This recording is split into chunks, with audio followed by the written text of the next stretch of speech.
Sejam bem-vindos a mais um vídeo aqui do Bora Falar de Cultura. Hoje a gente vai conversar com um dos maiores nomes do teatro nacional aqui no Rio de Janeiro. Ele que só aceitou essa entrevista por suborno, só aceitou essa entrevista por pressão, João Fonseca. Muito obrigado, João. Tudo bem, meu amor. Você deu essa entrevista sob pressão. Eu quero saber total. O que é o suborno, eu quero saber quanto que eu tô ganhando. Não me falou, não.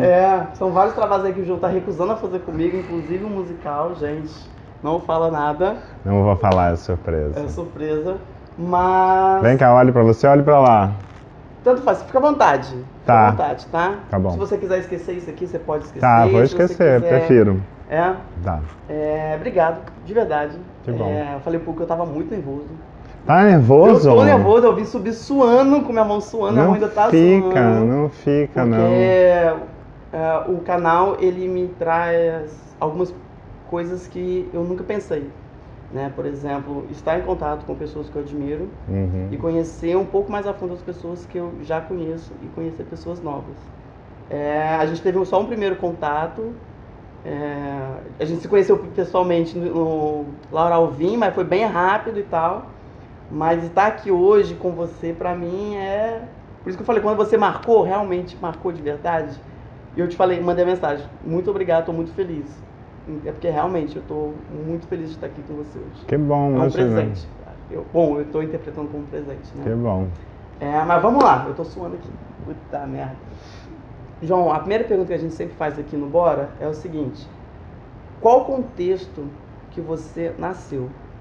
Qual o contexto era o seu contexto social? O que acontecia na época? Nasci em 64, então você entendeu que um contexto era o pior possível. Nasci num momento muito conturbado, num golpe, né? Num ano de um golpe militar. Então eu nasci durante a ditadura militar e durante toda a confusão. Então nasci em 64, da minha infância. Óbvio que eu não lembro muito, mas eu estudei em escola a gente me lembra dos presidentes militares, da questão de você estudar as coisas do Brasil num sentido muito autoritário. Mas é isso, eu nasci em Santos, São Paulo. E nessa época terrível e ao mesmo tempo que assim, enfim, eu tenho uma irmã 8 anos mais velha. Então eu herdei muito, na minha casa eu tinha as coisas que eu vivia de criança, mas às vezes eu vivia as coisas que ela também escutava, né? Que ela era mais velha, então eu herdava às vezes umas coisas maiores. É uma época de jovem guarda também, eu tive muito essa referência, muito Chico Buarque, tinha muitas duas coisas, né? Tinha muito um lado supostamente alienado, artístico, e um lado muito engajado. Muita coisa se falava, muita coisa não se sabia. Para mim, que era criança, era muito jovem, eu não tinha muita noção. A gente via, ouvia, sentia, mas não estava entendendo completamente o que estava acontecendo no país. Mas era um país onde havia já era uma cidade grande naquela época? Já era uma cidade grande. Não é uma metrópole, é uma cidade de praia, é uma cidade muito próxima de São Paulo, então é uma cidade que tem um outro grande centro muito próximo e tem um porto que sempre lhe deu uma importância muito grande. Mas ao mesmo tempo uma cidade pequenininha também. Não vou dizer que assim, não sou de uma cidade pequena, eu sou do interior de São Paulo, mas na verdade sou do litoral de São Paulo, né? E o que você tem assim, que a sua irmã te trouxe? Que você falou que você herdou bastante coisa dela. Não, eu digo que é engraçado, por exemplo, se você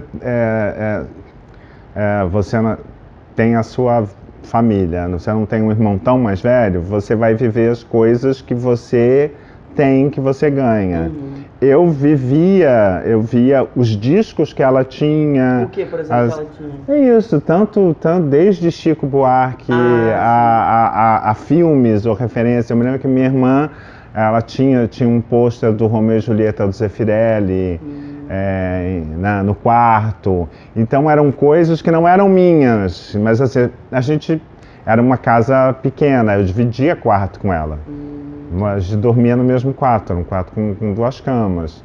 Então eu tinha, às vezes, então eu escutei Beatles muito cedo, escutei desde Beatles, Rolling Stones e todas as coisas já tinha, ela escutava Roberto Carlos. Então eu tinha muito acesso do que ela via da vida e dos amigos dela, né? Era a época da mini saia. Eu me lembro muito da ela e as amigas todas com micro, não era mini, era micro. Todos os amigos dela eram cabeludos. A gente está falando da década de 70, né? 70. Eu nasci em 64. Então, só já adolescência, já depois, onde eu me lembro, né? Antes de 70, eu não lembro quase nada, né?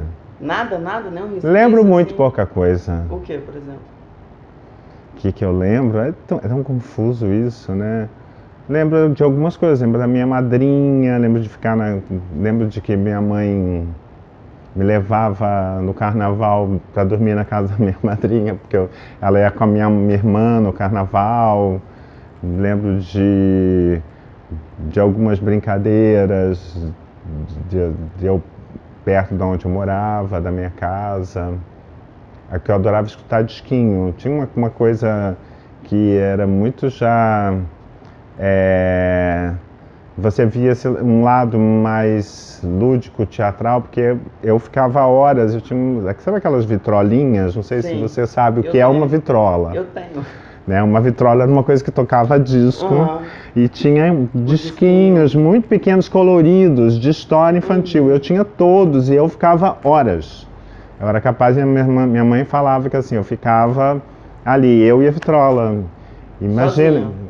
Porque você só tem essa irmã, é você e a sua irmã. Não tem mais irmão. Não tem mais ninguém, mas era sozinho mesmo. Minha mãe falava assim, que eu era muito fácil que eu me entretinha, ela não ficava... Mas você se entretinha somente com essas coisas culturais ou qualquer coisa? Não, eu acho que eu tinha essa já me atraía esse universo fantástico, a história me entretinha já, né? Eu ficava ali já viajando. Não era uma coisa consciente, né? Não tinha noção disso. E quando você começou a ter essa noção disso? Eu sempre gostei muito porque assim, eu não tenho lembrança de teatro infantil, não tenho lembrança de ir ao teatro cedo. Ninguém, na minha família... Você era traumatizado, minha família não é uma família de artistas. Sim. Não tinha ninguém artista antes de mim. Então, assim, eu não tive um estímulo para ver teatro, para ir a teatro. Isso demorou um pouco. Mas eu era fascinado por cinema, já por causa da televisão. Eu via tudo, adorava tudo, ficava vendo, sabia tudo, lia, procurava saber já. Isso, óbvio, conforme... Fui vendo televisão, vendo novela, aquela época, numa época que as novelas eram muito fortes. E quando eu falo eu via filme, eu via na televisão, porque não existia nem videocassete ainda. Então o acesso era assim, cinema ou... mas cinema, eu tô falando, porque cinema eu comecei depois de 10, 12 anos, né? Fui muito pouco a cinema antes. Mas eu era fascinado já, é isso assim, já era uma coisa que eu naturalmente procurava. Então assim, eu via uma coisa, eu me encantava, aí eu já queria saber quem era o ator que fazia, já decorava o nome do ator, já ia ver outro filme dele, já ia saber quem fez, qual era o diretor, qual era o nome do diretor, qual era o outro filme, já queria ver o outro filme, já procurava, já lia, já ia no jornal, já vi. Então, assim, eu tinha essa coisa com cinema, e aí depois eu comecei nossa, a gente tá lá atrás, né, meninas? Tem muita história de eu comecei, eu tenho A gente tá aqui pra falar. Tinha vários primos, e que a gente a gente tinha uma coisa muito criativa de brincar. E dos meus primos, uma minha prima, ganhou uma máquina Super 8. E a gente começou a fazer filme. E assim, escrevemos roteiro, comecei a fazer filme. E aí a gente começou a brincar. Isso devia ser 12, 13 anos. Entendi. Você já estava na influência da coisa da sua irmã, já fazia a questão da televisão? Já pegava, tinha uma câmera Super 8. E aí a gente filmava, inventava roteiro. E aí a gente começou a brincar de teatro. Na garagem da minha prima. A gente começou a brincar, fazia coisas lá, cenas, com essa coisa, o estímulo da câmera. Isso aí deve existir até hoje, esse filme. A gente nunca tem algumas coisas comigo, adolescente, fazendo. Mas a gente fazia coisas de vampiro, coisas de ficção, fazendo loucuras. E começou a despertar uma coisa para uma coisa chamada teatro, que eu não sabia bem o que era. E aí, quando eu já adolescente, acho que com 16 anos, 17, eu fui fazer cursinho para o vestibular. Um professor de vestibular meu, professor, acho que era de literatura, eu não sei qual foi o approach, não me lembro como é que ele chegou em mim e me convidou para participar de um grupo de teatro. Eu não sei como é que chegou-se a ele, ou o que ele viu em mim ali. E aí eu fui na minha primeira... Pré-vestibular. No pré-vestibular. Nessa época você já tinha uma ideia do que queria fazer no vestibular? Não, eu estava fazendo vestibular, vestibular para exatas. Não, eu me formei em engenharia química. Você é engenheiro químico? Eu sou engenheiro químico, isso a gente chega lá. Na verdade, assim, eu não tinha nada a ver. A cara dele foi... Eu não tinha nada a ver, tinha muita facilidade com exatas, tinha muita facilidade com números. Sabe o que me deixa muito intrigado? É que o Anderson Rosa é formado em contabilidade. A Vera Linda Menezes, ela também é formada em estatística, contabilidade, alguma coisa assim. E são pessoas que trabalham atualmente com cultura, que são formados em área de exatas. Será que é aí que está o caminho do sucesso? Porque eu confesso que as minhas 3 graduações são todas na área de humanas, eu estou todo ferrado. Não, mas não é esse o caminho, não. Na verdade, é que a nossa profissão é muito difícil. E na minha época, além de tudo, assim, é isso. Eu não consegui encarar como uma profissão ainda. Na minha família, como eu te falei, não tinha ninguém artista. Em Santos, você não tem muito esse panorama de ver outras pessoas fazendo isso. E obviamente, minha mãe e meu pai, meu pai queria que eu fosse médico, e assim, ou é médico ou engenheiro para se dar bem. Tinha uma coisa de quererem uma segurança, quererem uma estabilidade, eles são de uma geração... É muito engraçado isso. Eles são de uma geração que não conseguiu estudar, que não conseguiu chegar na faculdade, que era um luto. Então, assim, eles lutaram muito para os filhos fazerem faculdades. Eu sou da geração que os filhos, talvez a primeira geração que os filhos fizeram faculdade, tiveram acesso a um outro tipo de estudo. Então, para eles era muito legal, era muito importante que a gente tivesse isso, que eles não tiveram e que eles julgavam que era uma oportunidade que a gente ia ter uma vida melhor. Lógico que não passava pela cabeça deles que a criança veio querendo fazer teatro, ou queria uma vida dessas. Então não tinha essa, não tinha essa noção, pode-se fazer disso uma profissão. Então eu não enxerguei. Eu não julgo muito porque, eu vou falar mais da minha mãe. Né? Porque hoje em dia eu só tenho contato com ela mesmo. Ela só entendeu o que era a minha profissão depois que ela veio para o Rio e viu o que eu fazia. Sim, mas quando você fala produtor cultural, ela fala para todo mundo. Mas sabe quando você fala, tipo assim, engenharia de alimento? Pô, o que é um engenheiro de alimento? Não se faça a mínima ideia. Mas é isso. Entendeu? Não, eu não julgo nem um pouco minha mãe. Eu tô te falando, inclusive, porque é isso. Assim, eu consigo entender super bem que ela não poderia ter, dentro daquele contexto, realmente é isso. Ela estava querendo o melhor para mim. Ela é meu pai. E não tinha nem esse lugar, assim, vamos ver o que a criança quer fazer. Mas era dentro de coisas, carreiras muito sólidas, né? Não é, então você vai ser advogado, vai ser professor, aquelas profissões que estavam estabelecidas. Agora você falou uma coisa, eu lembrei uma coisa que eu adoro, eu tinha uma assistente, atriz e assistente de direção, que trabalhou muito comigo em algumas peças. E aí o pai dela era uma figura, né? E aí depois de uns 3, 4 trabalhos que ela fez assistência de direção comigo, ele chegou um dia e falou para ela assim: minha filha, mas me diga uma coisa, o que é que o João faz?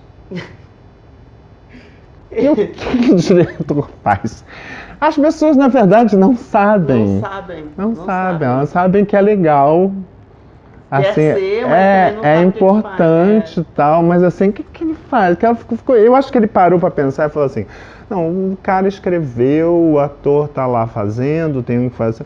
Mas o João faz o quê? E você manda ela fazer as coisas. O que faz o João? Faz nada? Ela te contou ou ele falou pra não, ela me contou. Demitiu ela com minha mãe às vezes já chegou a me perguntar, minha mãe. Às vezes estou ensaiando, aquela coisa que a gente, quando começa a fazer teatro, os pais às vezes não entendem, falam assim: mas você está ensaiando de novo? Vai pensar, toda hora assim, onde você vai pensar, vou para ensaio, estou no ensaio, não posso ter ensaio, aquela velha coisa, não posso ter ensaio.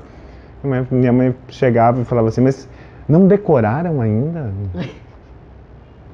Aí para explicar que não é só isso... Não é só o falar, o decorar, mas... assim, pô, mas vocês estão há 6 meses fazendo, não decoraram ainda? Já na cabeça dela, deu tempo, né? Já... Bom, ela sabe que quando continua a peça, às vezes ainda tem ensaio. Sim, ensaio. Pra acertar alguns pontos. Porque na verdade é isso, não é uma TV, né? Grava, pronto, vai embora. Próximo. Exato, é um trabalho que não termina, é um trabalho de investigação que você tem vários processos. Um processo, quando abre para o público, é um outro processo, não é um fim. Né? Aquilo não é chegar, tô pronto, abri para o público e gravei, fiquei assim. Não, aí começa essa parte. O público às vezes te dirige, o público às vezes te ensina, te leva para o bem ou para o mal, às vezes para lados bons, às vezes para lados ruins. Então, é uma outra parte, é quando o teatro realmente acontece, né? Sim, mas é engraçado você falar uma coisa que mesmo você não tendo incentivo, porque você estava criando uma cidade grande. Sim, A minha cidade é pequena. Perto de Divinópolis é uma cidade grande. É uma cidade que ela nem é tão grande, mas ela é quase como Niterói. Não é tão perto, mas você está muito próximo de São Paulo. Então você está muito próximo de tudo. Mas eu tive que fazer um TCC da graduação de turismo e que meu TCC foi completamente diferente. Eu não fiz aquele TCC padrãozão, porque eu peguei uma orientadora psicóloga. E aí o meu TCC foi sobre psicologia do turismo. E aí ela falou assim: a gente vai fazer um TCC, meio que um TCC da psicologia, sem nenhuma regra, mais relato, e aí você vai explicar pra mim. Primeiro capítulo eu quero que você me fala do que te levou a escrever esse TCC. Aí eu tive que voltar no tempo. O que eu faço com vocês, eu tive que fazer comigo sozinho. E aí, na minha infância, ao contrário de você, eu tenho muita memória de ir ao teatro, mesmo no interior. Muita peça infantil, a escola dava muito trabalho. Eu lembro de eu fazer aquele autorretrato, um dos autorretratos do Picasso. A gente teve que fazer em sala de aula o próprio desenho. Então, eu fui muito estimulado, apesar de estar numa cidade do interior e também não ter ninguém na minha família, nem com graduação, nem na área da cultura. Mas eu estava aqui pensando, lembrando quando você estava falando, a escola teve sim, eu me lembro que, tipo, Eu fazia muita apresentação. Então, eu sempre estava na ponta. Eu me lembro de ter aquelas coisas de primeiro ano, pré-primário. Sim, é isso. De ter apresentação e de me escolherem para tipo papel principal. Isso. Então acho que em algum lugar isso deve ter sido ou eu me achei ou teve uma coisa com autoestima ali ou falei por que me botaram aqui? Deve ter ajudado algum clique ali. Eu também não é consciente. Eu tenho certeza. Tanto é que quando a professora leu o TCC, ela falou assim, o primeiro capítulo, né? Faz todo sentido o seu TCC agora. Porque eu falei sobre o Alto do Reino do Sol como um propagador de destino turístico. Você assiste uma peça e aquilo te desperta o desejo de visitar para aquela localidade. Sim. E aí eu tive várias coisas da psicóloga. Nossa, eu virei quase um psicólogo na época. E aí ela leu e falou assim, cara, agora faz todo sentido. A sua primeira graduação, o porquê você está fazendo esse TCC, porque a escola, no meu caso, teve uma importância muito grande para mim. Mas isso, sempre teve. Eu acho que eu também tive alguns momentos em escola. Eu me lembro de fazer um trabalho em teatro, fazer um trabalho sobre teatro. Então, coisas que você fala assim, eu não me lembro de ter escolhido, mas talvez tenha escolhido a professora, mas eu me lembro que o meu grupo teve que falar sobre o teatro e acho que eu com 12, 13 anos fiz um trabalho onde eu falava do teatro grego e de alguma forma eu acho que essas coisas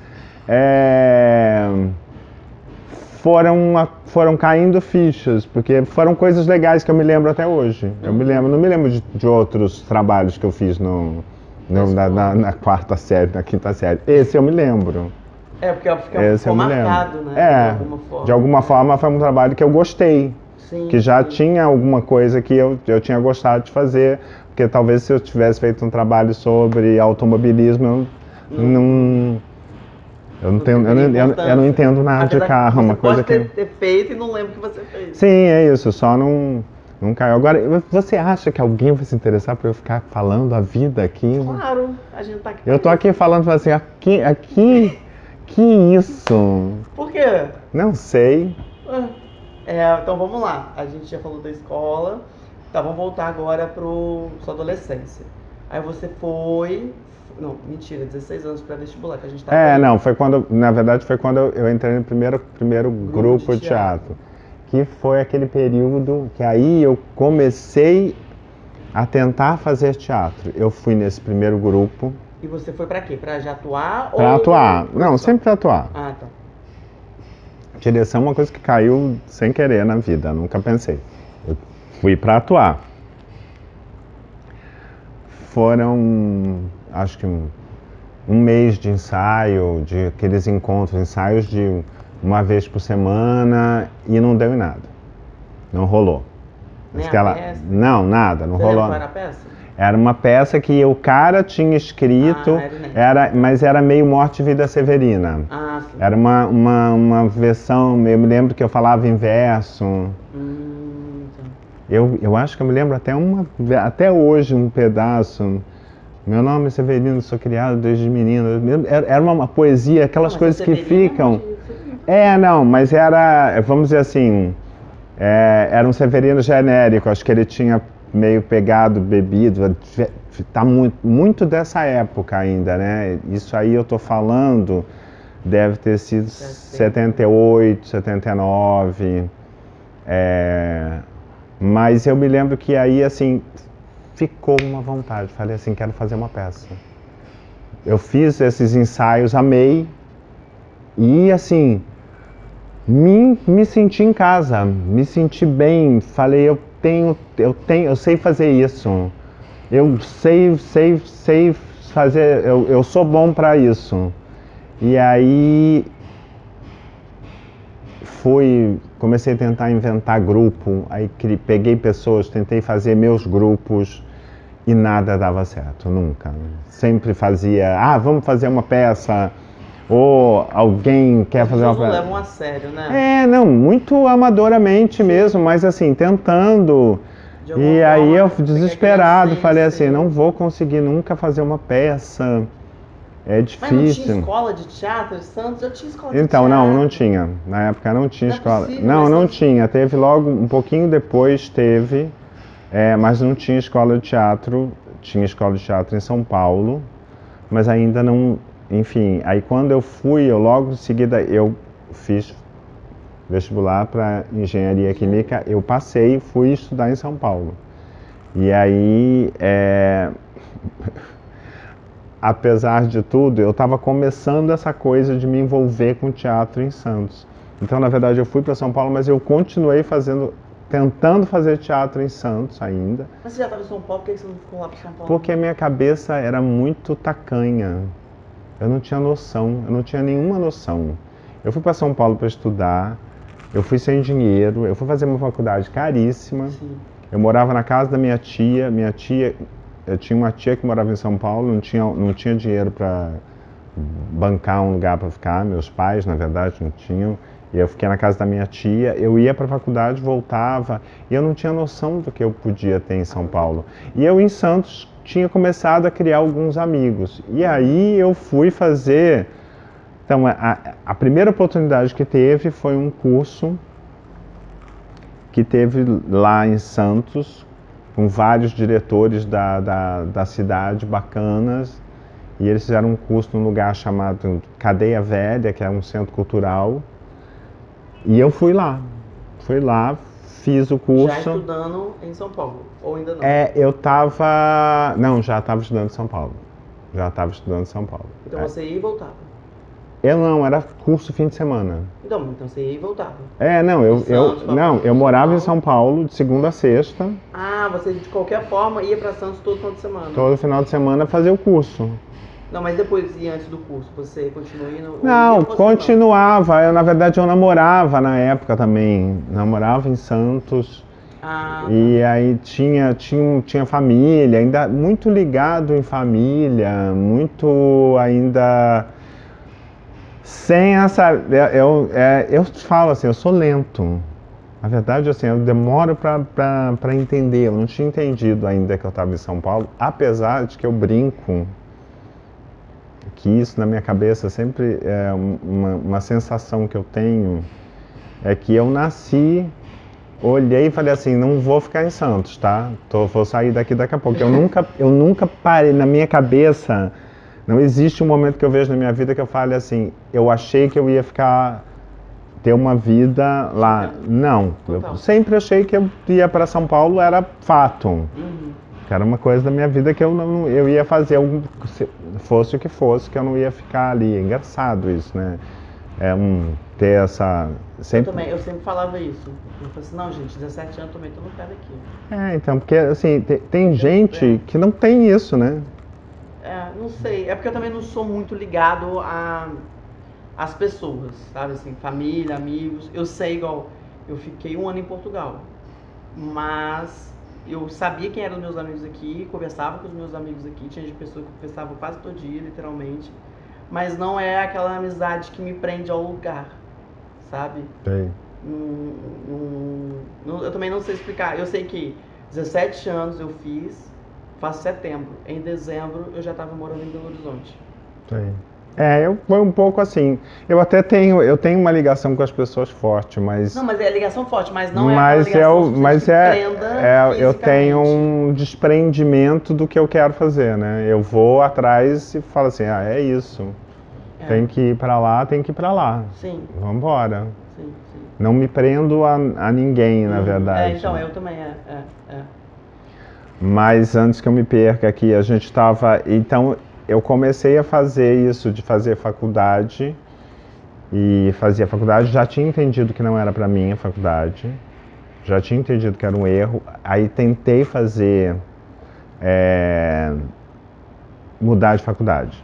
Então, aí, assim, aquela velha história. Eu entrei na faculdade de engenharia. Fui para São Paulo.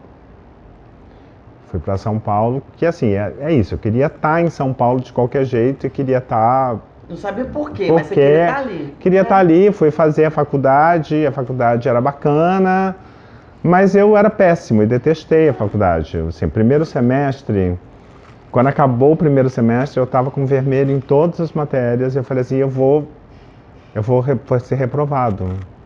E aí eu liguei uma chave bom aluno que eu tenho, que tinha sido, falei assim, não, eu não vou fazer isso com a minha família, de reprovar depois de todo o esforço que é pagar a faculdade, eu vou passar. Aí estudei. Era faculdade particular mesmo. Era cara. Não era público? Não. Aí eu fui, estudei e passei. Mas quando chegou no final do ano, do primeiro ano, eu prestei EAD, que é a Escola de Arte Dramática de São Paulo. E prestei ECA, que é a História de Comunicações e Artes, para cinema. Prestei EAD, que é para teatro, e ECA para cinema. Não passei nenhuma das duas. E eu tinha me falado assim, era covarde e ainda sem muita noção da vida. Eu falei, se eu passasse, eu largava. Era meu combinado comigo. Se eu passar, eu largo. Não passei. Aí fui para o segundo ano de faculdade. Acabou o segundo ano, eu prestei de novo. Falei, se eu passar, eu largo. Não passei. E aí, depois do terceiro ano... Você falou que eu tô foda-se, agora eu vou finalizar essa Aí eu falei, agora já foi muito tempo. Mas eu prestei 4 vezes EAD. Não passei nenhuma das 4. Então, assim, eu sei muito bem o que é ser reprovado na vida. E acho que as pessoas, às vezes, elas acham que é só com elas. Então, é bom a gente falar, porque assim, todo mundo é assim. Eu nunca passei num teste de publicidade, gente. Fiz muito teste de publicidade. Ficava arrasado. Pra atuar. Pra atuar. Eu nunca passei nenhum teste de publicidade. Um sofrimento, achava péssimo, não sei fazer. Ninguém queria nunca a minha cara para vender, nada. E eu precisava ganhar dinheiro, não ganhava. Fui fazer escola, tentei a escola de teatro, bati na trave várias vezes e foi bom ter batido na trave até. Eu chorei, ficava péssimo, arrasado, não sei, assim, me lembro de várias vezes, assim, quando eu queria muito passar. Na faculdade?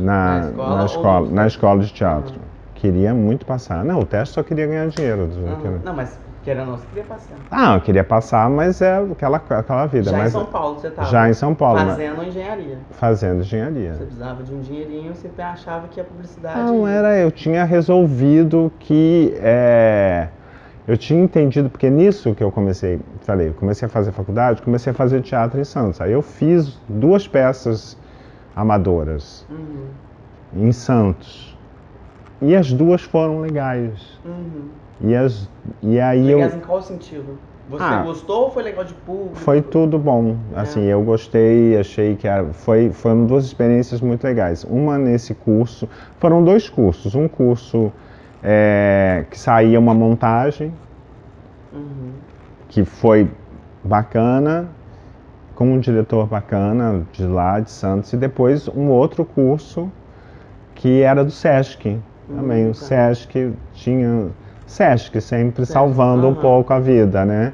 Um curso no Sesc, e nesse curso eu conheci uma galera muito bacana, pessoas que estão na minha vida até hoje, inclusive a diretora Neide Veneziano é uma diretora grande, diretora paulista, grande acadêmica, professora. Conheci várias pessoas que foram fundamentais na minha vida. Então aí eu resolvi que era isso que eu queria fazer. Mas não larguei.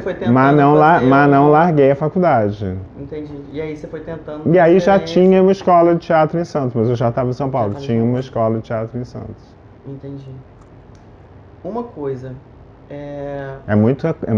Assim, eu sou velho, é muita história, não vai dar tempo não. Claro que vai. A gente vai até meio-dia. Não tem, e assim, falo muito, já me perdi na vida aqui. Não, vamos lá. Eram 2 coisas na verdade. Uma, você falou da dificuldade de entrar na área. Que é uma dificuldade, eu digo que assim, todo mundo sente essa dificuldade, né? É uma profissão muito difícil. Não, porque assim, eu vejo hoje, minha visão, tá? De uma pessoa que não viveu aquela época, mas olhando pra trás e vendo. antigamente não tinha muita concorrência. Por que você acha isso? Porque justamente por não ser uma profissão reconhecida, principalmente atrizes falaram que elas eram putas. Não, mas isso já não é essa época. Não é essa época. Não. Mas eu acho que hoje é muito mais difícil entrar sempre foi difícil. Naquela época. Sempre foi difícil. É mesmo? Sempre teve. As pessoas, a luz, o palco, o brilho, sempre teve. E já tinha, a televisão já era muito forte, né? Então tinha aquela coisa do ser ator, ser artista de televisão. Acho que cada época tem a sua dificuldade, acho que as coisas são diferentes. Hoje é muito número, eles querem número, mas views. Talvez era um pouco mais meritocrática, não sei nem se existe essa palavra. Se você se esforçasse, trabalhasse muito, você conseguia, e hoje em dia é muito mais difícil, talvez, isso acontecer. Porque número pra mim, isso eu vou te falar, eu que já tô há 6 anos trabalhando com influenciador digital, significa nada. Nada. Sim. Eu tenho vários produtos de influenciador digital que eu ajudei a produzir que não vendeu nada. Sim. Mas 1 milhão, meio milhão, 2 milhões. Sim. Mas enfim, aí é óbvio que o mundo mudou muito. Uhum. E hoje em dia é uma revolução desde o advento da internet. Mas no âmago a dificuldade sempre foi muito grande. Uhum. É sempre muita gente querendo um espaço que é pequeno. Mas acho que realmente, vamos dizer assim, na época que eu comecei mesmo, então aí eu já estou falando década de 80. Naquela época já tinha uma coisa de você ter que ser padrão. Eu nunca fui Romeu, eu sempre fui o primo. Porque eu não era padrão, era alto, sempre fui meio careca, logo cedo. Você é alto hoje? Não, então, eu era alto, mas alto não é bom. Não é bom? Não, na época não é bom assim, você não é o galã, o príncipe, eu sou o bruxo. Com o meu tamanho, você é alto, eu sou a árvore, sou bruxo. Não vão me dar, vai ter sempre o mais bonitinho, mais padrão, mais padrãozinho que vai pegar o príncipe. Você acredita que eu vi isso em qualquer lugar. Então assim, aí você vai falando assim, gente. De mim, você acredita? Um rapaz virou pra mim assim, cara, por que você não vai lá pra Globo? Você tem padrão Zona Sul. Eu falei assim, mas como assim? Não, porque você é todo playboyzinho. Eu falei assim, cara, eu nunca sou playboyzinho. Eu falei assim, não, mas o seu tamanho, o seu estilo, a sua cara. Mas é que tem muito mais playboyzinho ainda que eu. E também tem mais. Não, eu falei assim, por causa do tamanho. Ele falou, o seu tamanho, sua cara. Eu falei assim, gente, eu não sabia nem que playboyzinho tinha tamanho. Mas enfim, óbvio que isso tudo mudou hoje muito. A gente discute outras coisas, mas assim, eu digo que já tinha. É uma profissão que. E essa questão do número difícil. cai muito a qualidade do trabalho, né? Quando a pessoa só olha para esses números. Porque não necessariamente são pessoas boas. Né? Na verdade é isso. O trabalho você tem que... Não é esse lugar que você avalia para um trabalho artístico, né? Aí você está avaliando para um trabalho comercial querendo outra coisa. Sim. Que nem sempre você vai atingir, mas não estamos falando de arte. Sim. Aí estamos falando assim, se você está olhando quem vai te dar mais dinheiro ou quem vai te dar mais audiência, ou seja lá o que for, sem pensar na qualidade, você está fazendo uma coisa comercial ali com um intuito que a gente entende. Mas não é tudo comercial? É tudo comercial, mas... O teatro num ponto não chega a ser comercial também? Sim, claro que é. Eu quero ganhar dinheiro, como qualquer profissão, né? A gente quer público. Sim. Mas é diferente... Uma novela não é comercial? Não, é que a novela é diferente, assim, é mais comercial ainda porque é uma indústria, né? O teatro é muito... muito manufaturado, é uma coisa ainda muito... Que a gente... Não, mas é que é diferente a engrenagem industrial e uma engrenagem mais manual mesmo. Ali as pessoas fazendo, ainda tem um outro lugar. Mas lógico que tudo é comercial. A palavra comercial, no sentido de trabalho, não é ruim. Mas o que a gente está falando é que existe um lado que você... Questão de qualidade, né? Exato. Mas assim, óbvio que eu estou fazendo... Se a gente for fazer uma peça, a gente vai fazer uma peça, a gente quer colocar essa peça, é o meu trabalho, então eu vou vender. Sim. É o que eu tenho para vender. Certo? Como o dentista, como qualquer outro trabalhador. Vai fazer o trabalho, você não vai lá no dentista, não tem que pagar.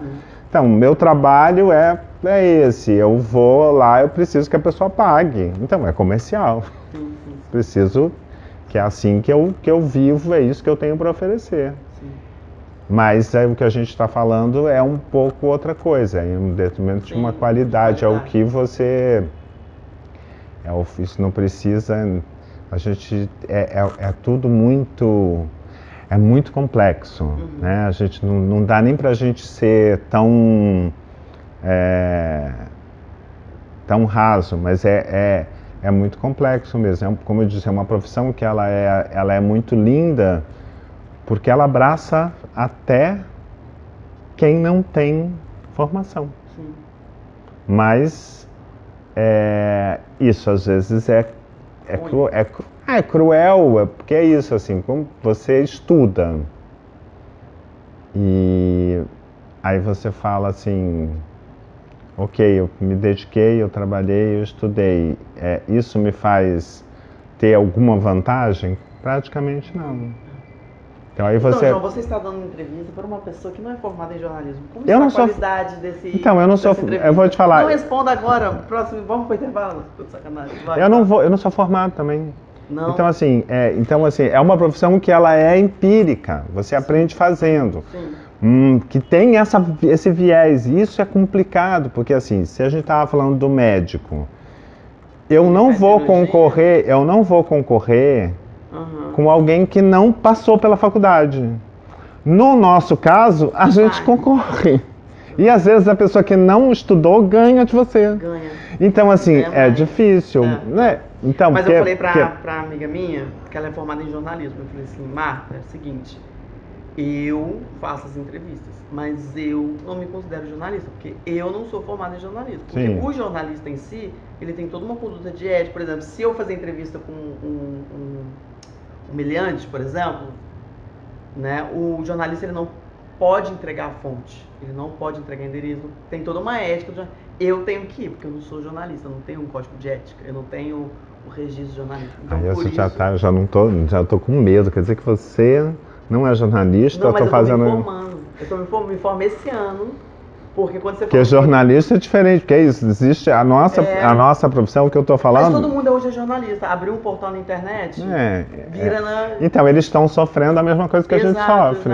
Exato. Todo mundo é ator, todo mundo porque assim, Mas eu deixo claro, eu não sou. Eu quis estudar, não consegui. Não conseguiu, não.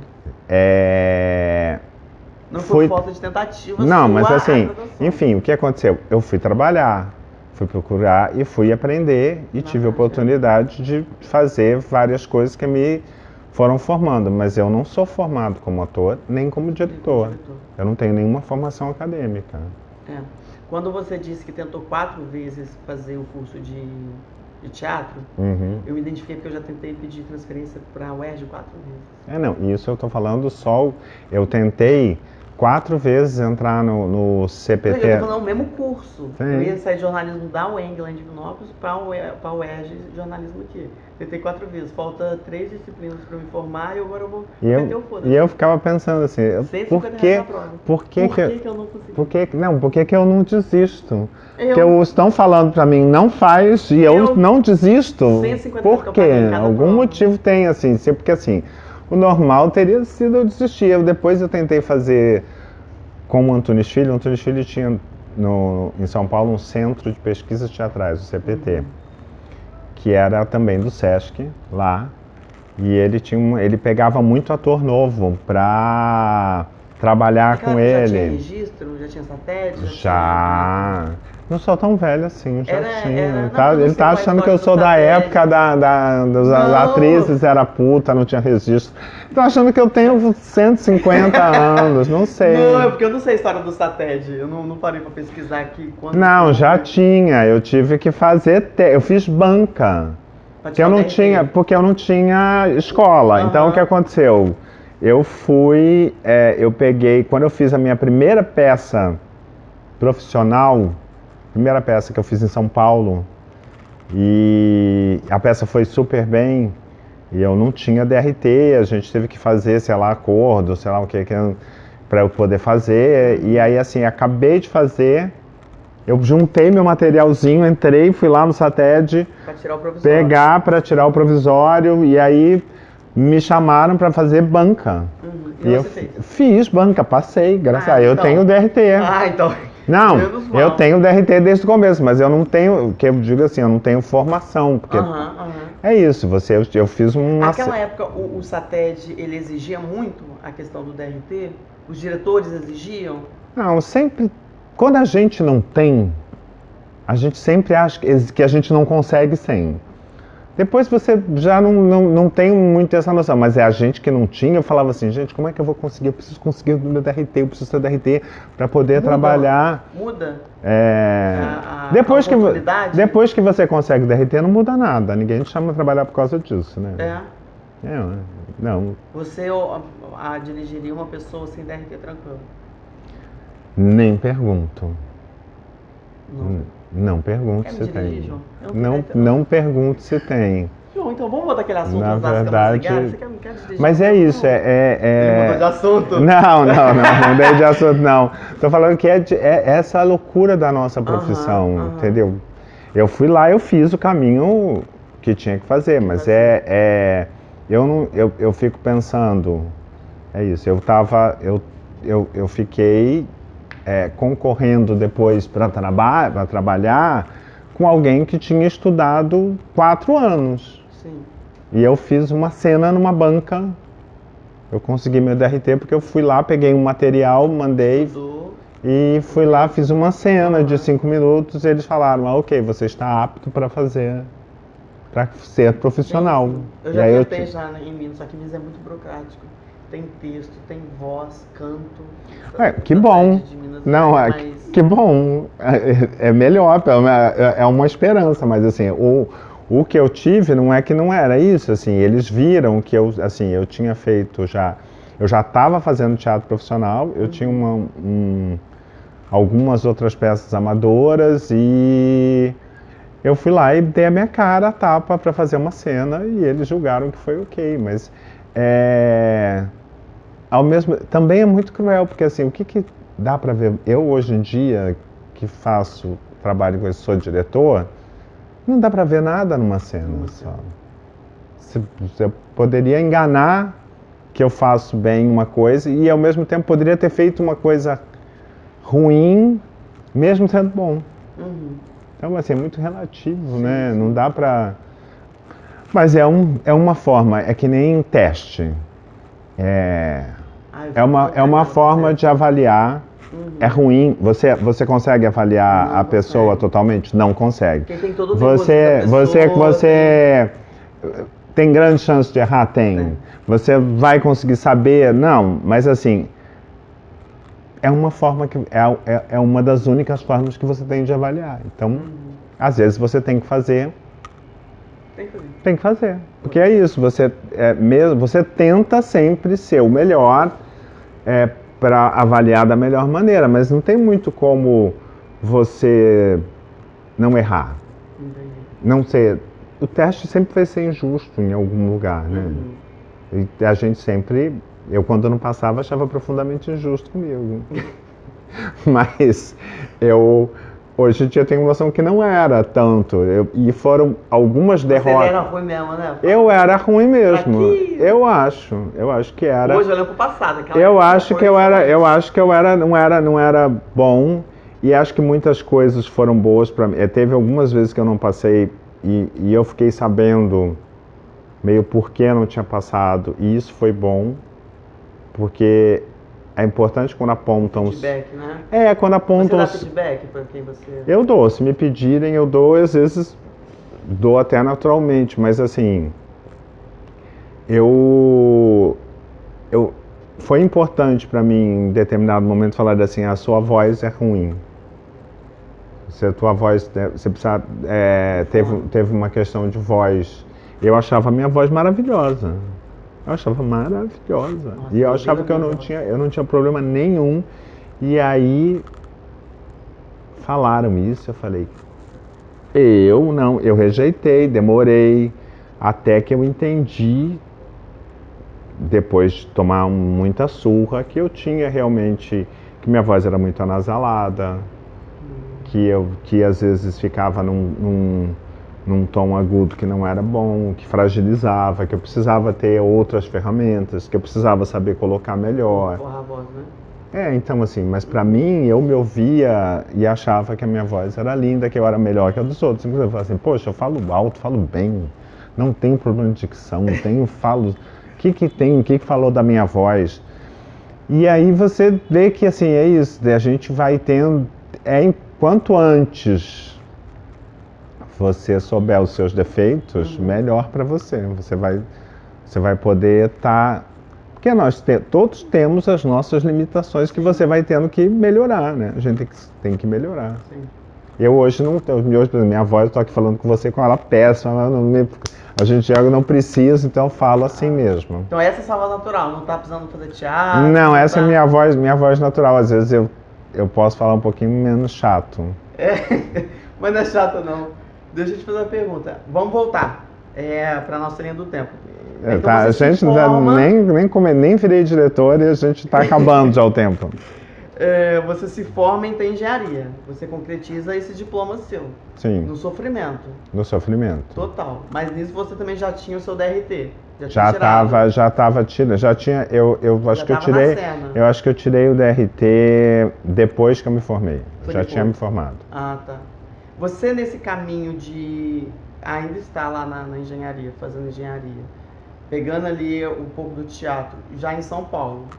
Ou você estava em Santos? Não, estava em São Paulo. Já tinha fixado? Já tinha abandonado namoro? Já estava. Viu que não estava dando? Já estava em São Paulo. São Paulo, novos ares. Você teve alguém que te ajudou ali na impulsionar essa carreira no teatro em São Paulo? Em São Paulo? Sempre tiveram as pessoas que estavam junto comigo. Alguém que me ajudou, em que sentido? Porque assim, me ajudar, muita gente me ajudava, que me incentivava. Não, é impulsionar, tipo, eu vou te apresentar pessoas, porque eu vejo muita dificuldade hoje em dia das pessoas fazerem isso. Não, que alguém estabelecido... Alguém fala assim, putz, fulano de tal me ajudou. Não, eu vou te falar, meu primeiro diretor, que foi o Gabriel Vilela, com quem eu fiz a primeira peça profissional. Em Santos ou em São Paulo? Em São Paulo. Tá. Em São Paulo. A Neide Veneziano, que eu falei, em Santos, ela me ajudou. Enfim, foi uma experiência incrível e ela foi uma pessoa que me trouxe um monte de coisas boas para mim, porque eu pude fazer a peça, conhecer pessoas. E depois o Gabriel. E através da Neide eu tinha alguns atores e um grande amigo meu que hoje trabalha, que é um grande diretor também, que é o Charles Miller. A gente começou a fazer teatro juntos lá. E aí o Charles me estimulava, me puxava muito, mas a gente era junto, né? Assim, a gente andou muito junto. Só que ele sempre se dava melhor que eu e ele era mais esperto que eu. Sempre foi. Então... Ele ia, mas depois ele te puxava também. Me puxou muito. Então, assim, ele foi fundamental, porque ele me tirava, às vezes, de uma zona de conforto, porque ele era muito atirado. Então, assim, quando eu fui fazer Antunes, ele já estava lá dentro, fazendo Antunes, e me puxou lá para dentro, que eu sei que ele ajudou eu a entrar, eu acabei entrando. Quando eu fui fazer a primeira peça profissional, ele estava junto também, e eu sei que ele me puxou também para lá. E assim, foi fundamental na minha carreira a vida inteira. Foi uma pessoa fundamental na minha carreira, que me ajudou muito. Me ajudou muito depois, muito. Mas ele era um parceiro, né? Eu acho que você está perguntando alguém que estivesse... Não, alguém te ajudou. Igual, eu tenho a Marta, que eu falo para ela todo vídeo que tem o nome da Marta. E ela tá comigo no canal, que é uma pessoa que não é lá em cima, mas é uma pessoa que conhece pessoas e apresenta, e vai, chama, e puxa. Eu falei pra ela da ideia do canal, eu falei assim, bora fazer o canal, eu tô contigo, alguns equipamentos aqui é dela. Então, assim, essa pessoa pra mim foi muito... E é parceira também. Foi o Charles no começo de carreira. Ela vai, mas ela puxa, me bota no... O Charles Miller que foi, enfim, foi quem me puxou pra quase... Quem me trouxe até pro Rio. Isso que a gente ia chegar lá. Mas espera aí. Tá, quando acabar pode deixar as câmeras assim, tá? Quase, falta meia hora, tá acabando, tá? Não, tudo bem, não tem problema, tá? Eu poderia falar a vida inteira, mas é muita coisa, né? Não sabia que você ia começar na minha infância, menina. Mas eu achei que a gente ia falar já de teatro direto daqui. Você foi puxar muita coisa. Mas é isso. Tá bom. Você não viu do Popeta, né? Não, eu vi um pouco. Eu vi. Pra você fazer a entrevista. Ou seja, está aqui obrigado. Eu adoro Popeta. O Popeta é demais. Foi um presente pra gente. O Hugo tava no dia do Popeta. Tá, então 2 pontos que eu queria ver agora pra gente ir encerrando. Primeiro ponto, você formou, você chegou a atuar na sua profissão? Sim, de engenharia 20 anos. Então você levou as 2 profissões paralelas? Sim. 20 anos. Quando você falou que agora não dá mais engenharia, tchau pra vocês? Quando eu falei, não. Quando eu falei assim, agora... Enfim, assim, quando eu falei, agora eu sobrevivo de teatro, seja do jeito que for, eu larguei. Você estava em São Paulo ainda? Não, já estava no Rio. Tá, então vamos voltar um pouco. Já estava no Rio. Como você chegou no Rio? Então, vim para o Rio por causa do Charles. Mas em que momento? A gente estava fazendo essa peça em São Paulo, que foi a primeira peça que a gente fez profissional, do Gabriel Vilela, que é um grande diretor e que foi quem deu essa oportunidade para a gente na época, que foi fundamental. E o Charles foi puxado para fazer uma novela aqui no Rio. Aí ele veio trabalhar no Rio. E... Qual novela que era, você lembra? Chamava-se Mico Preto. Uma novela que ninguém nem lembra. Nem lembro. E aí ele ficou Manchete? Globo. Ele ficou aqui no Rio, morando, começou a fazer outras coisas, e eu lá em São Paulo, até que um dia ele entrou numa peça e precisou de um ator e ele me indicou. E aí eu vim, fiz teste, entrei na peça e aí fiz Mas você estava lá trabalhando na engenharia? Tava lá trabalhando. Largou o emprego de engenharia? Não, então, eu sou truqueiro, eu sou danado também. Que eu dou nó em pingo d'água às vezes, quando quero. Então, eu consegui dar um jeito e pedir transferência, fui transferido para cá.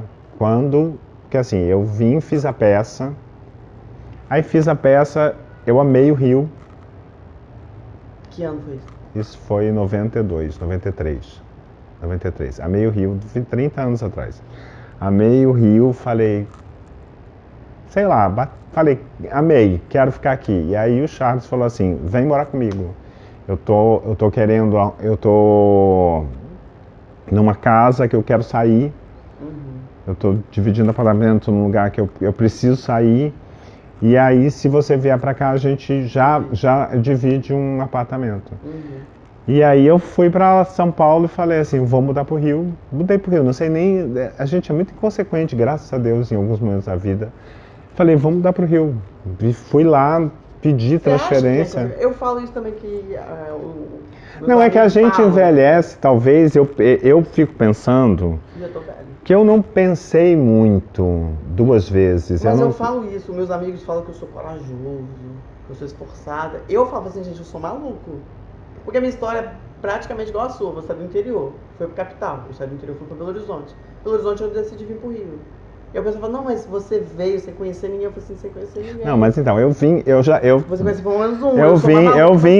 Eu tinha uma ilusão até, assim, porque eu fiz um trabalho muito legal. Não, eu vim sem conhecer fiz o trabalho, fiquei 3 meses aqui.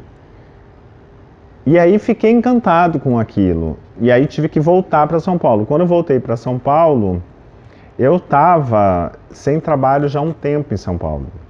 Então eu estava naquela vida de ator, ainda meio perdido na vida de ator, assim, que ficava assim, fazia um trabalho, aí ficava 8 meses sem fazer nada. Aí conseguia uma outra peça, aí ficava mais um longo tempo. E obviamente não conseguia sobreviver, tinha que ter outro emprego, porque eu não conseguia viver disso. E não tinha entendido que eu tinha que ir atrás eu. Eu ficava esperando, sei lá, alguém me chamar, aparecer um teste, aquela coisa, você fica esperando. Que não vão achar nunca, né? Ou você vai atrás, ou não te acham. Mas eu não tinha entendido isso ainda. E como você entendeu isso? Eu entendi já depois, quando eu conheci o Abu Janra, que é meu mestre e quem na verdade ensinou como ser, é a minha faculdade de direção, pessoa que me deu uma carreira na vida. E eu fui começar a trabalhar com ele como ator, e ele era um provocador, como ele se denominava. E ele puxava, ele abria, ele falava assim, quer fazer? Faz. E eu comecei a entender que tinha que ter, que a gente podia fazer. E eu vou contar uma história só que assim, é muito básica para mim, é um ensinamento que eu tive um choque. A gente fez o Abu Janra, não sei se você chegou a ver alguma coisa ou conhecer, o Antônio Abu Janra, diretor de São Paulo, que também foi ator de televisão. Eu conheci ele aqui. Ele estava reabrindo a companhia dele, que hoje em dia, até hoje, é a minha companhia, que é os Fudidos Privilegiados. Ele estava reabrindo, ele fez uma reunião com 100 pessoas. Chamou todo mundo que queria participar da classe, mandou, acabei parando lá na reunião, e isso em 95. E aí ele chegou e falou assim, eu quero fazer um espetáculo de cenas, me proponham cenas, quero que vocês, e eu vou dizendo o que entra. E aí começou a perguntar, o que é? Ele falou assim, o que vocês querem fazer? Se eu tivesse 1 milhão aqui, agora, para dar para vocês, qual é o seu projeto? Me responde, qual é o seu projeto? Demorou, já dei para outro. Então, assim, ele na hora, eu vi 100 pessoas, todos ávidos de trabalhar, todo mundo assim, ninguém tinha um projeto concreto. Aí ele falou assim, vocês têm que ter 5 na ponta da língua. Você tem que ser, se você é ator, você tem que estar assim, eu quero fazer essa peça, eu quero dizer isso, eu quero fazer isso, eu quero ter isso, eu tenho 7.000 projetos prontos para encaixar. Eu tenho que ter, eu não posso ficar esperando as pessoas me falarem o que é para fazer.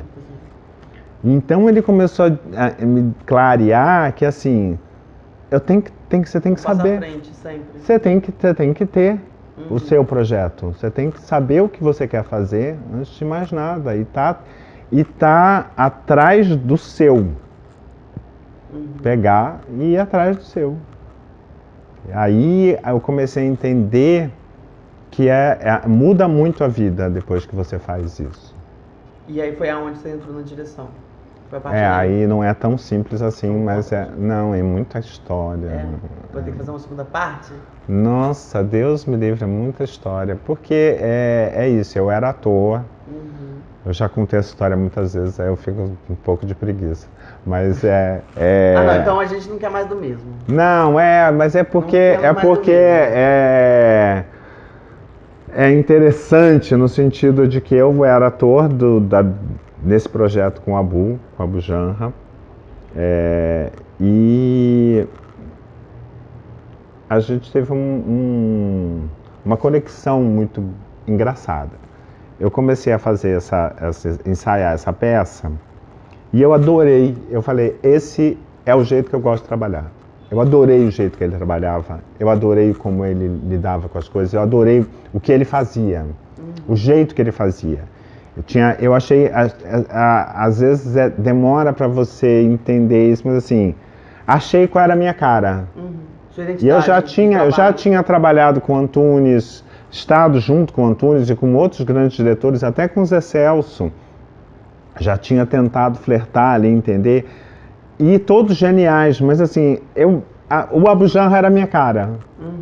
Falei, amei, isso é incrível, eu gosto do jeito que esse cara pensa, o que ele faz, acho moderno, acho divertido. Falei assim, é isso que eu quero. Aí, o que aconteceu? Comecei a ensaiar essa peça com ele. Uma semana antes de estrear a peça, ele cortou todas as minhas cenas. Cortou tudo. Eu saí do espetáculo. E aí? Aí eu quis morrer, né? Aí eu fiquei péssimo. Mas por que ele cortou? Porque tinha que cortar, porque a peça era uma peça de esquete, tinha 3 horas e meia. E ele teve que enxugar a peça e, por acaso, eu saí da peça. Entendi, ótimo. Aí eu falei, puta que pariu, né? Não quero mais trabalhar do jeito dele. Não, aí fiquei fudido, mas a peça estreou e eu amava a peça do jeito que ela tinha ficado. E eu fiquei ali, na insistência, E aí aconteceu que a peça fez sucesso, teve uma segunda temporada e muita gente não pôde fazer. Aí quando teve gente que saiu, eu falei assim, batido, falei assim, eu quero entrar. Me põe de volta. Me põe, eu quero fazer essa cena e aquela cena que fulano vai sair, eu quero. E aí ele me pôs. E aí eu voltei pra lá, fiquei lá, fiz esse trabalho. Aí num outro trabalho que ele fez, ele sempre foi muito aberto no grupo. Então ele falava durante o processo, era assim, você quer dirigir uma cena? Que cena você quer dirigir? Dirige aí, eu boto no espetáculo. E eu não acreditava muito nisso. Aí depois que eu vi o espetáculo pronto, ele fazia isso mesmo. Tinha essa liberdade. Aí quando foi fazer o segundo espetáculo, é meio confuso, né? Eu sei, mas eu tô tentando ser... Não, relaxa, tá? No segundo espetáculo que a gente fez junto, depois que eu voltei, ele pegou, era um espetáculo sobre Nelson Rodrigues, sobre a obra não dramatúrgica, não teatral. Então tudo que o Nelson escreveu que não era para teatro. E aí ele falou, quem quer dirigir uma cena? Eu fiz assim. Sem a menor noção do que falei, eu quero. Aí ele me deu um livro chamado O Casamento. Caiu na minha mão, porque estavam distribuindo o casamento. Falei, tá bom, vou fazer uma cena do casamento. Aí eu peguei, comecei a trabalhar no livro, fiquei apaixonado. Não consegui só fazer uma cena, eu adaptei o livro inteiro, comecei a ensaiar, fiz 20 minutos e aí mostrei para ele a cena. Mostrei para ele. Ele adorou, me puxou no canto, falou assim, você é diretor, a cena é ótima, pega ela, reduz para 3 minutos que eu vou botar no espetáculo. Botar no meu espetáculo. Ela tinha quanto tempo? Tinha uns 10, 15. Vou botar no meu espetáculo. Aí eu falei assim, fodeu. Não quero isso. Não quero. Fui embora. Ele tinha uma outra regra não, algumas máximas da Abu Janra, então assim, Se você não tá feliz, não quero ninguém infeliz trabalhando. Vai embora. Não tá feliz, sai. Tá tudo bem. Ninguém é obrigado a ficar feliz, mas não fica infeliz aqui. Eu sumi. Jamais pensei que isso aconteceria, porque eu não era nada e não me achava nada. Eu estava no meu trabalho de engenharia, toco o telefone e a secretária vai falar assim, a Bujanra quer falar com você. Eu falei, Bujanra tá me ligando. No seu trabalho. Falei, não sabia nem que ele sabia direito o que eu fazia. Eu entendi, falei, oi, Abu. Aí ele falou assim, o que aconteceu, amado? Por que você sumiu? Eu falei, estava feliz, não era o que eu queria. Aí ele falou assim, vem aqui conversar comigo. Aí eu fui lá, ele falou, o que você quer? Aí eu falei, eu quero dirigir aquela cena que eu fiz, eu quero fazer uma peça. E eu quero dirigir essa peça. Eu quero dirigir uma peça. Eu adaptei inteiro, eu quero fazer essa peça. Ele falou, tudo bem. Eu falei, você não entendeu? Ele falou assim, outro assunto. Eu entendi. Ok, é isso. Aí eu falei assim, a vida às vezes é muito mais simples do que tudo que a gente pensa, né? É só você ser objetivo. Aí eu me lembro que a gente estava na frente do teatro, onde ele estava ensaiando a peça, que eu não quis botar a cena, e ele entrou comigo no braço e falou assim, a partir de segunda-feira o João está dirigindo o casamento para botar as terças e quartas aqui no teatro, quem quiser papel fala com ele. Que era dentro da companhia. Eu fiz assim, falei, não estou acreditando. E aí ele poderia ter batido a porta nessa cara, nunca mais conversado. Não, ele não precisava nada, né? Na verdade foi isso, acho que assim, ele viu alguma coisa em mim e acho que talvez até essa coragem ou essa honestidade que eu tive com ele, e ele viu que eu queria fazer, e acho que ele apostou.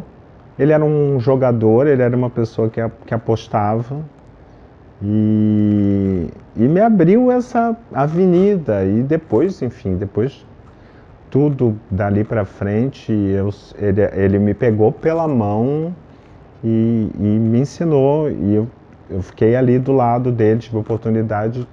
Quando eu falo fazer uma faculdade, não é maneira de dizer, porque é isso, assim, eu fiquei do lado de um cara absolutamente genial, de um dos maiores diretores que a gente já teve. Eu fiquei 3, 4 anos sentado do lado dele, aprendendo. E aí, assim, segundo ele, porque ele era muito irreverente, muito sarcástico, ele falava que eu só pegava os defeitos dele. Que qualidade nem... eu falei assim, só aprende meus defeitos, só pega os meus defeitos, minhas qualidades nenhuma. E ele era muito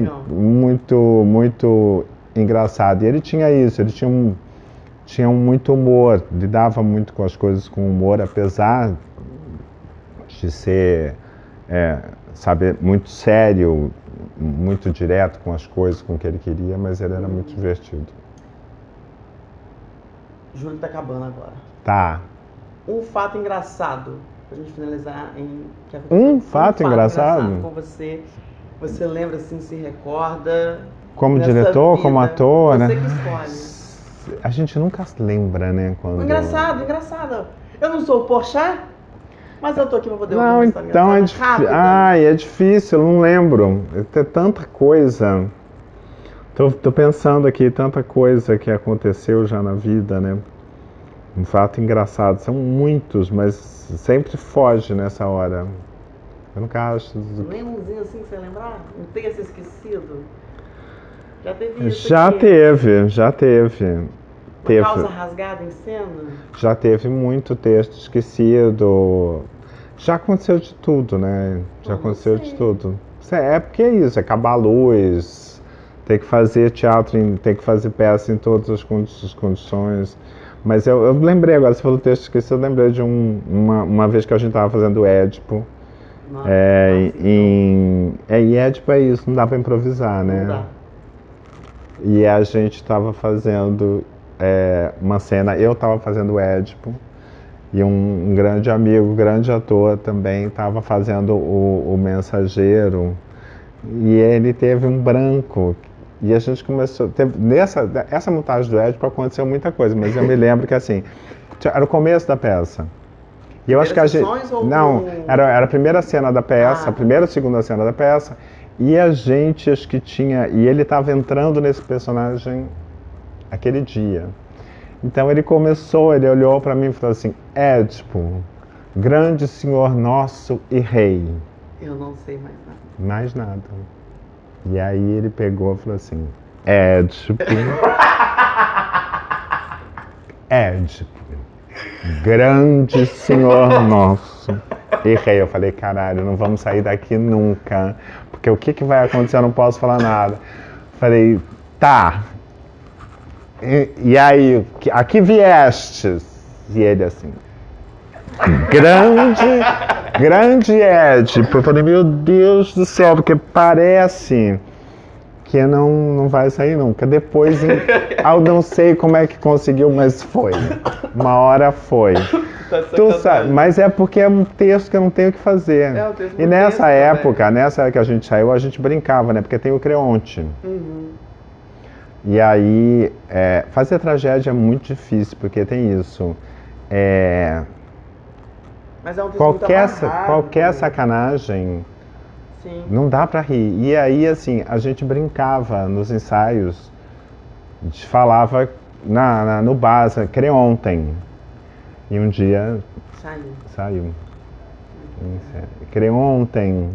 E aí como faz, né? Porque aí não dá, porque assim, é uma tragédia. E todo mundo começa a ficar puta que pariu, que merda, né?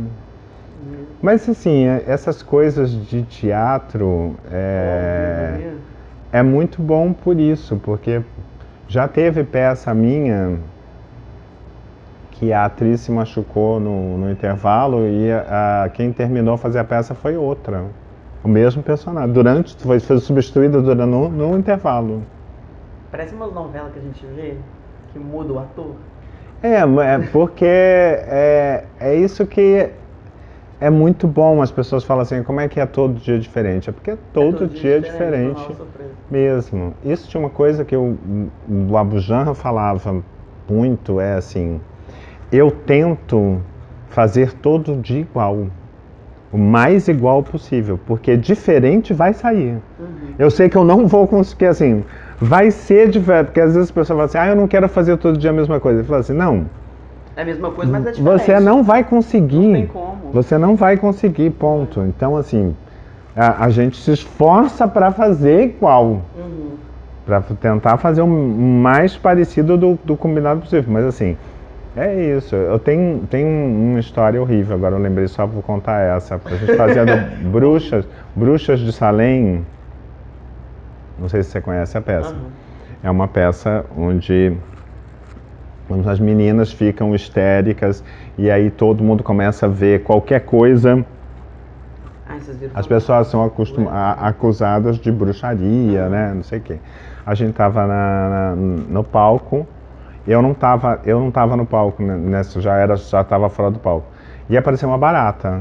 E aí, que apareceu uma barata e na cena das meninas. E aí um dos atores começou a falar: bruxa, bruxa! Começou a fazer um carnaval falando que a barata era a representação da bruxa também. E a barata não ia embora e ninguém consegue continuar uma cena enquanto a barata não vai embora. Aí tinha um ator estava com um pedaço de papel que era um documento importantíssimo, que é onde tinha a assinatura das pessoas que estavam salvas. Ele pegou o papel que era, fez assim, né? Pá! Pegou, bateu a barata, amassou, pegou a barata, dobrou e botou no bolso. E aí, como continua, né? Não, continua com a pessoa com uma barata no bolso, né? Não, pra mim eu tô preocupado com o papel. Não, o papel ferrou, o papel já ferrou, ele não vai poder mais usar o papel. Vai ter outros papéis. Não tinha, a gente teve que se virar, aquela coisa. Na hora. É aquela história que tudo pode... Só de menos, tudo pode acontecer. Um espírito na plateia. Tudo pode acontecer. Não, nunca vi espírito na plateia. Já viram muito espírito em teatro, falaram, eu acredito que tenha, mas eu nunca vi, não. Nunca Agora, vi. Desculpa te cortar. Não. Só uma mensagem final pra você deixar pra gente aqui. Uma mensagem final? Ih, que difícil as coisas, não estava preparado. Sei que mensagem final é isso.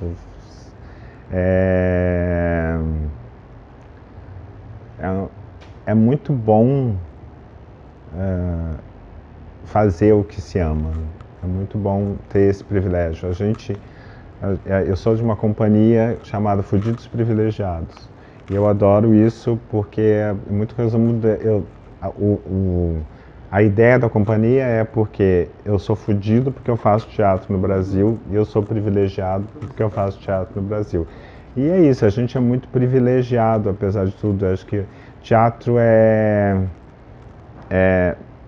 uma profissão, a arte em geral. Você é um privilegiado por estar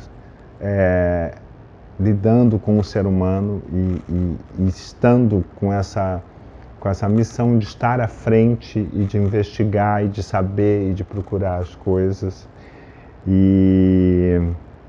Mas você tem que persistir, como diria Tchekhov, não desista.